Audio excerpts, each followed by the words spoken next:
इस वीडियो में हम स्टडी करने वाले हैं डॉर्व बीच पोएम को, जो लिखी गई है मैथ्यू अर्नोल्ड के द्वारा। ये मैथ्यू अर्नोल्ड की पिक्चर है।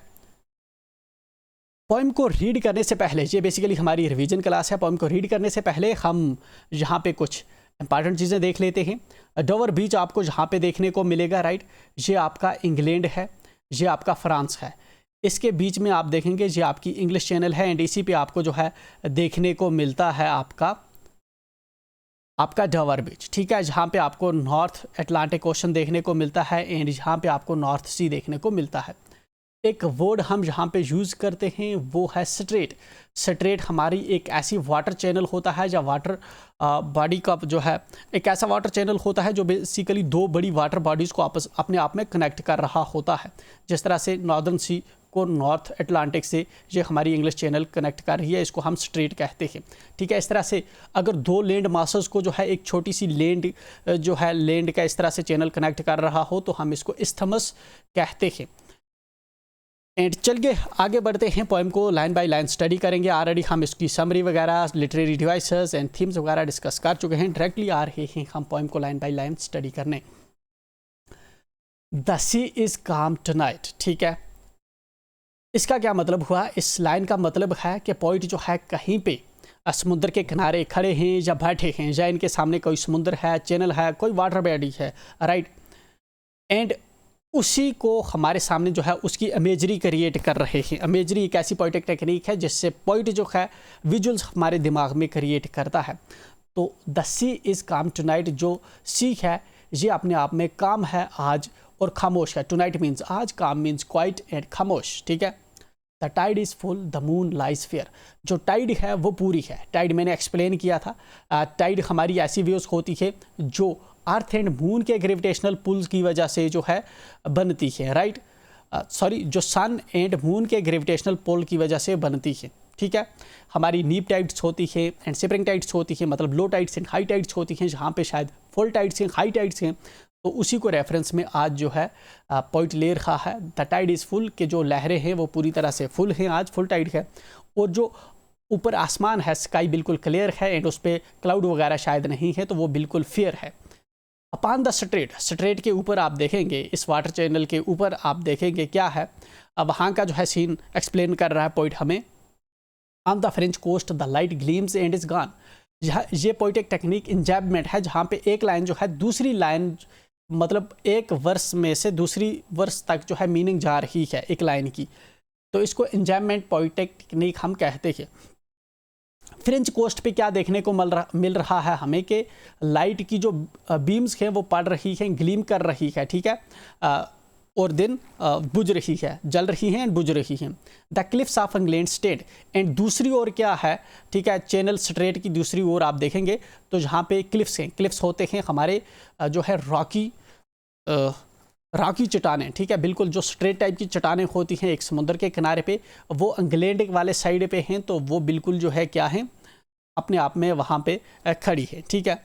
Glimmering and vast out in tranquil bay, हमारा जो बे है, बे हमारा एक ऐसा वाटर बॉडी होता है जिसके तीनों साइड में लैंड हो, ठीक है।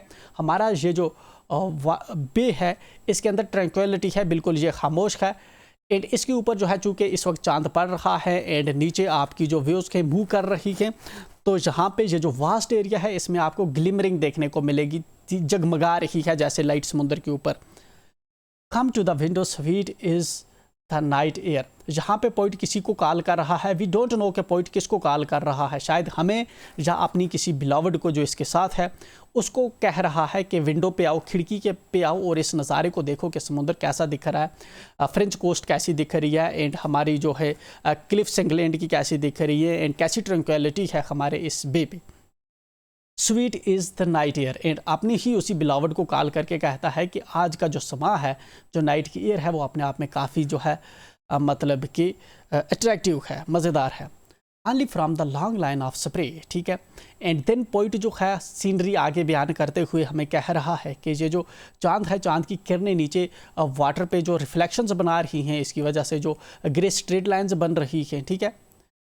Where the sea meets the moon blanched land, blanched का क्या मतलब होता है? ब्लांच्ड का मतलब होता है जो मूनलाइट की रिफ्लेक्शन जो है उसको बता रहा है। पेल टाइप की इसकी रिफ्लेक्शन होती है, समुद्र पे बन रही है। एंड जो इस तरह से जो रिफ्लेक्शन समुद्र पे बना रहा होगा, एंड एक पॉइंट पे हम जब रात को देखते हैं तो हमें लग रहा होता है जैसे हमारा जो मून है और लैंड जो है, मतलब कि समुद्र जो है कहीं ना कहीं आपस में मिल रहे हैं। एंड उसकी रिफ्लेक्शन हमें समुद्र के अंदर जो है देखने को मिल रही है।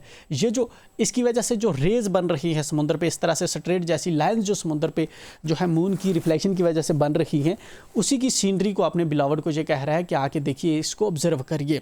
देन नेक्स्ट हमारी लाइन शुरू होती है जहाँ से हमें जो है पोइट का टोटली जो ऊपर का सीन था ये अब चेंज होता हुआ देखने को मिलेगा। Listen you hear the grating roar. जहाँ पे इसने वर्ड यूज़ किया है grating roar, and grating roar ही जहाँ पे जो है एक अपने आप में एक वोल्टा है, एक टर्निंग थाट का है, ठीक है, जो हमारी थाट को टर्न कर देता है, ठीक है, जो इस चीज़ को हाईलाइट करता है कि something is serious and something is sad here, ठीक है। तो ग्रेटिंग रोर जो है, ग्रेटिंग रोर हमारा क्या करता है, ये सिंबलाइज करता है हार्श साउंड को। मतलब harsh sound means unpleasant sound, ऐसा साउंड जिसको हम पसंद ना करते हों। अब समुद्र पे इतनी ब्यूटी है, एंड समुद्र की व्यूज़ का जो साउंड होगा वो भी अपने आप में प्लीजेंट होना चाहिए। लेकिन पोइट ने जहाँ पे कहा, सुना तुमने, सुना कि जहाँ पे you here the grating roar, कि तुमने ये हार्श अनप्लीजेंट साउंड सुनी। अब अनप्लीजेंट साउंड किस चीज़ को कह रहा है, आगे इसने लाइन में एक्सप्लेन कर रखा है।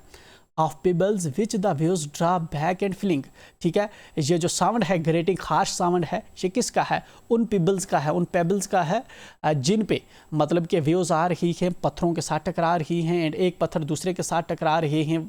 इस व्यूज की मूवमेंट की वजह से, उसकी वजह से जो शोर आ रहा है वो अपने आप में अनप्लीजेंट है, ठीक है, जो इंडिकेट करता है कि पोइट जो है ना खुश है किसी चीज़ की।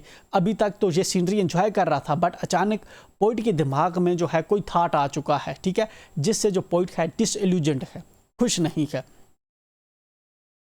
Eight their return up the high strand, जब ये जो वेव्स होती है ये जो किनारे पे आती है शोर पे, फिर से जब ये वापस जाती है तो जो पत्थर इन्होंने लाए होते हैं वो एक दूसरे से टकराते हैं, उसकी वजह से जो है ये अनप्लीजेंट नॉइज़ जो है यहाँ पे जनरेट हो रहा है। बिगिन एंड सीज, ये वेव्स क्या करती है, मतलब चल के आती हैं, ऐसा लगता है कि वेव्स आगे आई, दिन आगे सीज होगी, रुक गई, ठीक है, दिन क्या करेगी, वो वापस जाएगी, फिर हमें लगता है कि वेव्स रुक गई, फिर से वो आती है, मतलब धीरे धीरे आगे जाती है, फिर रुकती है कुछ सेकंड्स के लिए, फिर पीछे जाती है, ठीक है। बिगिन एंड सीज, शुरू होती है, रुक जाती है, एंड देन अगेन बिगिन, ठीक है, और फिर आगे पीछे जाती है। मतलब कंटिन्यूसली ये प्रोसेस जो है वेव्स का चल रहा है।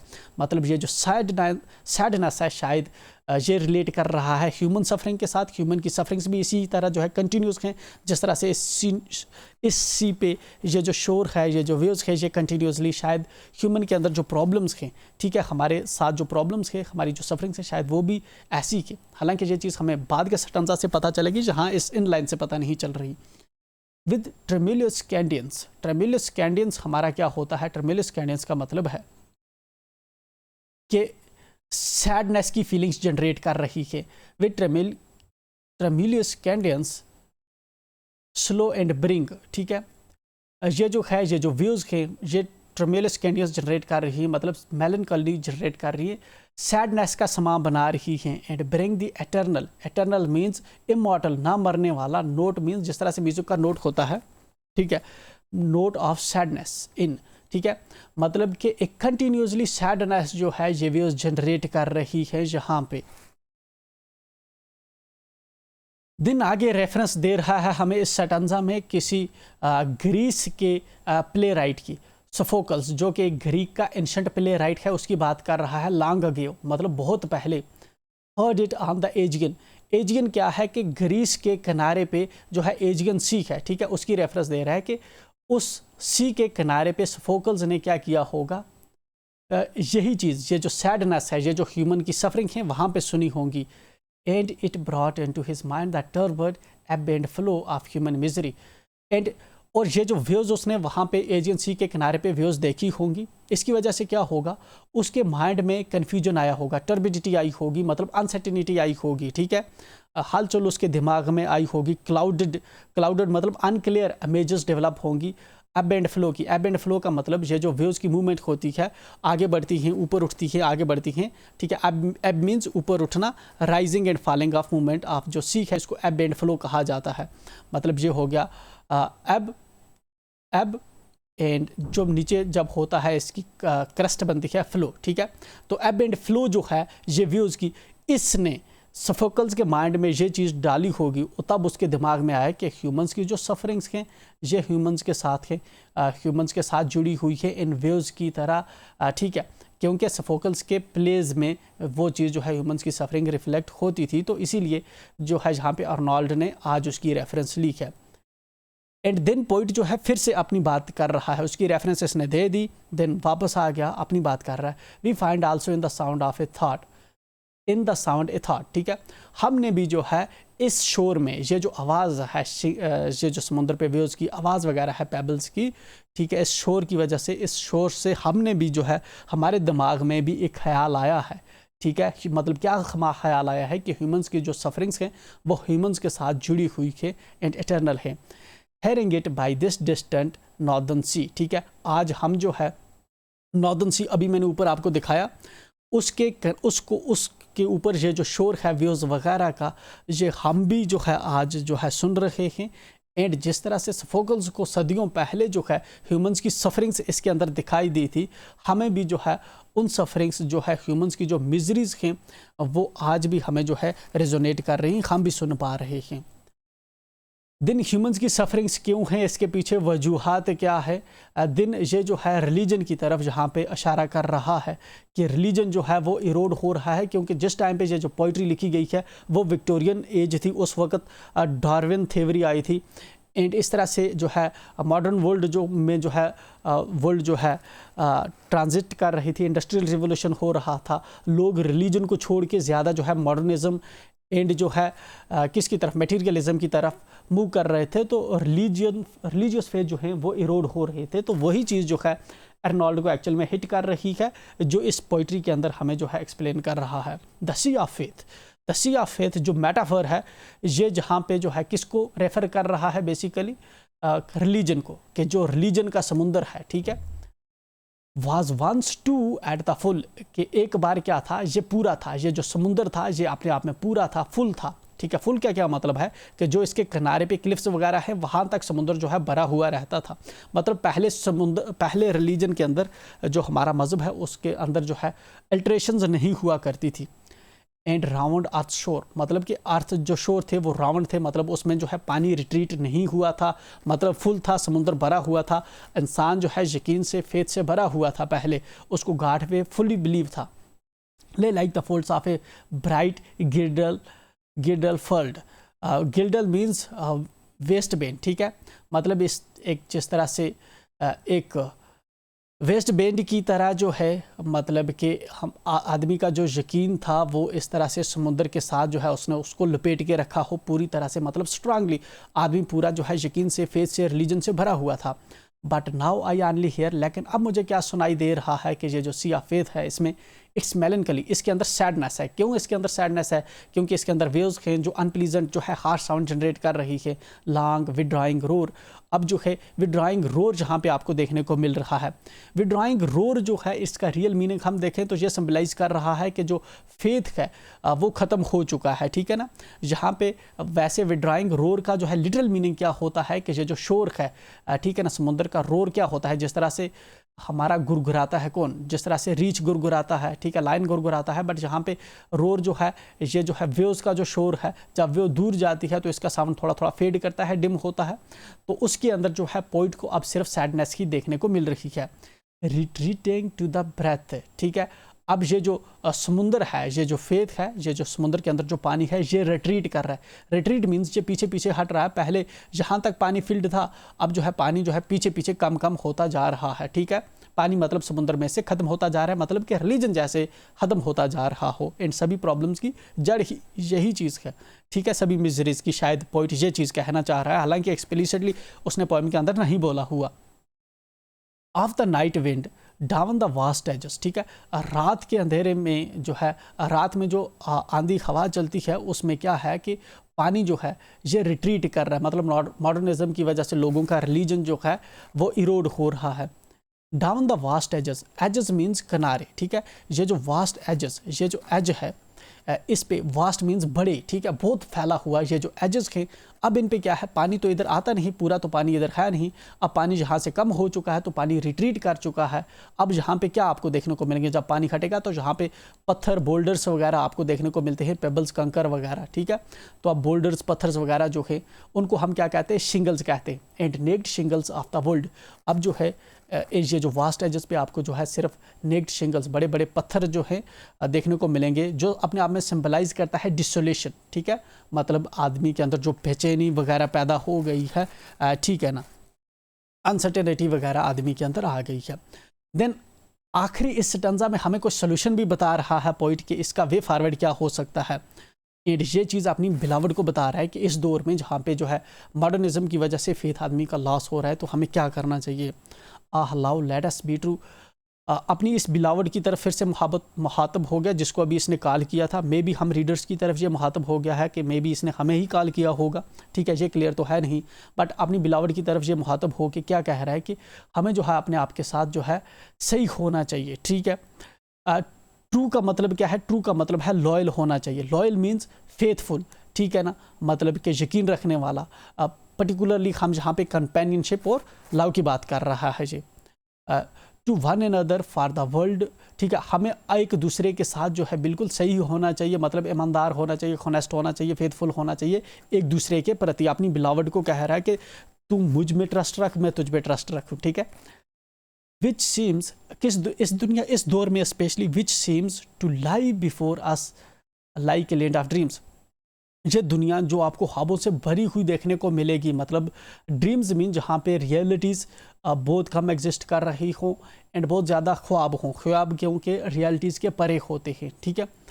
तो मतलब इमेजिनेशन से भरी हुई वर्ल्ड है। जैसे इमेजिनेशंस क्या है, बेचैनी क्या होती है कि जैसे कल को आप जो है अपनी रेंज रोवर लोगे, मतलब ये चीज़ें जो हैं आपकी जो ड्रीम्स के, यही आपको अनकम्फर्ट कर रही है। तो ये जो अनकम्फर्ट ड्रीम्स हैं, ये जो लैंड ऑफ ड्रीम्स हैं, सारी दुनिया में इतनी ख्वाब जो है भरे पड़े हैं, आकांक्षाएं, मतलब एक दूसरे से जो है उम्मीदें हैं लोगों की, पार्टनर्स से, ठीक है। उसमें जो पॉइंट जो है अपनी बिलावड को कह रहा है कि हमें एक दूसरे पे के साथ ट्रू होना पड़ेगा, फेथफुल होना पड़ेगा, ट्रस्टफुल होना पड़ेगा। So various, so beautiful, so new, ये जो वर्ल्ड है हमारी, इसके अंदर बहुत सी डाइवर्सिटी आपको देखने को मिलेगी, बहुत खूबसूरत है, ये अपने आप में नई है, जैसे पहले ज़माना था उससे अब चेंज हो चुकी है। हाथ जो है ये हैज़ की आर्किक फॉर्म है, हाथ रैली नीदर जाए। अब जो है इस वर्ल्ड के अंदर ना ही जाए बचा है, ना ही खुशी बची है, ठीक है, ना ही प्यार बचा है, नॉर लाइट, और ना ही रोशनी बची है, ना ही एनलाइटमेंट इस वर्ल्ड के अंदर बची है, nor certitude, nor peace, nor help for pain, और ना ही इसके अंदर सर्टिट्यूड है, ना ही इसके अंदर जो है अमन है, और ना ही इसके अंदर हमदर्दी है, ना ही लोग जो हैं मतलब ऐसी वर्ल्ड बन चुकी है आज के दौर में मॉडर्निज्म की वजह से कि बस इंडिविजुअलिज्म पे फोकस है, लोग अपनी अपनी कर रहे हैं, सेल्फिश हो चुके हैं, ठीक है ना। मतलब दूसरी की सफरिंग, दूसरे के पेन को, मतलब कम्युनिटी फीलिंग लोगों के अंदर अब बची नहीं है, ठीक है, हेल्पफुल लोग नहीं रहे हैं, एम्पैथी या कंपैशन जो है अब लोगों के अंदर नहीं है। And we are here as on a darkling plain, और हम ऐसे हैं जैसे एक डार्कलिंग प्लेन के ऊपर हो। इस वर्ल्ड को पोइट जो है क्या कह रहा है, डार्कलिंग प्लेन। डार्कलिंग प्लेन क्या मतलब होता है, मतलब एक अनसर्टन और काली दुनिया, डार्क वर्ल्ड के अंदर है हम, जो अपने आप में जो है जहाँ पे कन्फ्यूजन्स आपको देखने को मिलेंगे। Whether we have to believe in God, whether we have to not believe in God, ठीक है, क्या गॉड एग्जिस्ट करता है, क्या डार्विन सही था, मतलब ऐसी चीज़ जो है अब मतलब बड़ी अनसर्टन जो दुनिया जो है आपको देखने को लगेगी, ठीक है। क्योंकि अर्लियर आप देखेंगे लोग बिलीव करते थे कि प्लैनेट्स कैसे मूव करते हैं, साइंटिफिक जब थ्योरीज आना शुरू हुई तो पता चला नहीं प्लैनेट्स अब इस तरह से मूव कर रहे हैं, सूरज ऐसे है। तो रिलीजन्स के साथ बड़ा कंट्राडिक्शन रहा है, किसका, साइंस का एंड ह्यूमन रीजन्स का, ठीक है। तो उसकी वजह से जो है ये एक डार्कलिंग प्लेन बन चुका है, मतलब एक डार्क वर्ल्ड बन चुकी है, एंड जहाँ पे समझ नहीं आ रहा कि क्या चल रहा है। अब इस डार्कलिंग प्लेन में क्या हो रहा है, स्वेप्ट विद, भरी पड़ी है, स्वेप्ट मीन्स भरी पड़ी है, विद कन्फ्यूज्ड अलार्म्स, कन्फ्यूज्ड मतलब कि कन्फ्यूजन्स आपको देखने को मिलेंगे। नो बॉडी इज़ क्लियर, हर तरफ आपको जो है क्योस एंड टर्मोइल देखने को मिलेगा, ठीक है। ऑफ स्ट्रगल एंड फ्लाइट, हर तरफ आपको स्ट्रगल देखने को मिलती है, मतलब फाइट, मतलब लड़ाइयाँ देखने को मिलती है हर साइड में, मतलब कहीं पे पीस नहीं एग्जिस्ट कर रहा। Where ignorant armies clash by night. Ignorant means जाहिल, मतलब जिसको पता ना हो, जिसके पास रेशनल्स ना हो, इलॉजिकली जो है फाइट कर रहा हो। एंड यहाँ पे इग्नोरेंट आर्मीज जो है ह्यूमनिटी के लिए जो है एक सिंबल यूज़ किया गया है, मतलब कि जहाँ पे जो ह्यूमंस हैं बिना मकसद के एमलेसली जो है इस वर्ल्ड में जो है फाइट कर रहे हैं, मॉडर्निज्म की ओर जो है बढ़ रहे हैं अपनी लाइफ में। कार्डनोस कि वो कुछ अचीव कर पाएंगे या नहीं अचीव कर पाएंगे। अल्टीमेटली पॉइंट इस चीज़ को हाईलाइट कर रहा है कि मॉडर्निज्म जो है ये इसने फेथ को बहुत जो है डीपली हिट किया है, एंड जिसकी वजह से जो है अब वर्ल्ड के अंदर जो है सफरिंग्स एंड प्रॉब्लम्स जो हैं क्रिएट हो चुकी है। कंक्लूजन में हमारा रिमार्क क्या रहेगा कि ये जो पॉइंट है इसके अंदर जो है डिफरेंट मेटाफर्स यूज़ करता है, हाईलाइट करता है, जिसके ज़रिए कि फेथ जो है इंसान का डिक्लाइन हो चुका है, ह्यूमंस की सफरिंग्स जो बढ़ गई है, इन मॉडर्न वर्ल्ड के अंदर कन्फ्यूजन ही कन्फ्यूजन आपको देखने को मिलता है। फर्दर पॉइंट जो है सी ऑफ फेथ जो है सिंबल का यूज़ करता है, एंड इससे ये चीज़ दिखाता है कि जो स्पिरिचुअलिटी है आदमी की वो लॉस हो चुकी है। वर्ल्ड को डार्कलिंग प्लेन कहता है पॉइंट, जो एम्फोसाइज करता है कि इस वर्ल्ड पे अब केओस एंड कन्फ्यूजन आपको हर तरफ देखने को मिलेगा। एंड पे पॉइंट जो है पर्सनल लॉयल्टी एंड लव की बात करता है अपने बिलाउड से, ठीक है, ताकि जो है कुछ उससे मीनिंग जो है निकल पाए, क्योंकि वर्ल्ड जो है वो काफ़ी ट्रबल्ड एंड अनसर्टन हो चुकी है। इसके साथ ही हमारी ये पोएम ख़त्म होती है। मिलते हैं नेक्स्ट वीडियो में, बट मैं रिक्वेस्ट करूँगा कि आप हमारी वीडियो को लाइक करें एंड दोस्तों के साथ शेयर करना ना भूलें। Will be meeting again till